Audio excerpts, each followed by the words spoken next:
Broadway ਤੁਹਾਡੇ ਵਿਦੇਸ਼ ਜਾਣ ਦੇ ਸੁਪਨਿਆਂ ਨੂੰ ਦੇਵੇਗਾ ਹਕੀਕਤ ਦੀ ਉਡਾਨ। नमस्कार, सत श्री अकाल, गुड इवनिंग दोस्तों। मैं अमरशीद ब्रॉडवे इमिग्रेशन सर्विसेज तो सो कनाडा, बहुत सारे बच्चे अभी भी कनाडा जाना चाहते हैं, रेगुलर कनाडा के लिए अप्लाई कर रहे हैं, बट इसके बीच में एक बहुत स्ट्रिक्टली आपको समझना होगा कि कनाडा को कैसे प्रोफाइल्स चाहिए, और अच्छे प्रोफाइल्स होने के बावजूद भी बहुत सारे बच्चों को प्रॉब्लम आ रही है। तो ये भी प्रिटी मच पॉसिबल है कि कनाडा के लिए आपको स्टडी वीजा 2-3 बार अप्लाई करना पड़े हासिल करने के लिए।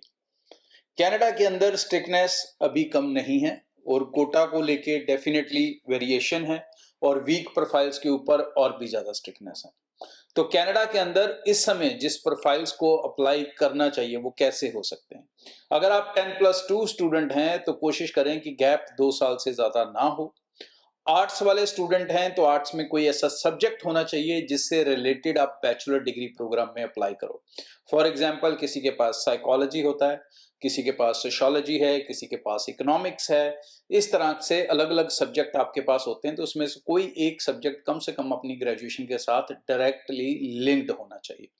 बाकी commerce, non medical, medical students के लिए तो काफी ऑप्शन रहते हैं, उसमें कोई दिक्कत नहीं है।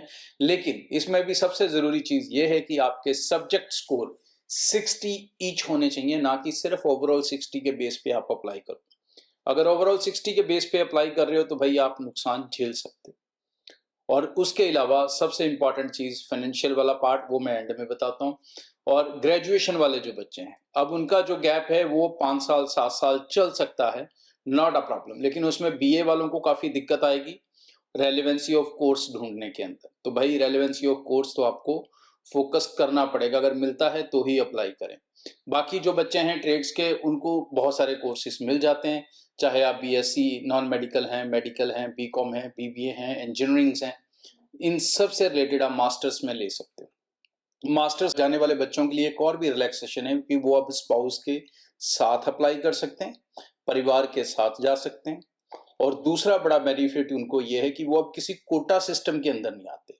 तो वो अब चाहे किसी भी यूनिवर्सिटी में अप्लाई करेंगे मास्टर्स के लिए, उनको कोई पाल लेटर नहीं चाहिए। वो पुराने सिस्टम के हिसाब से ऑफर लेटर, अपना एलओए लेके अपना वीजा हासिल कर सकते हैं।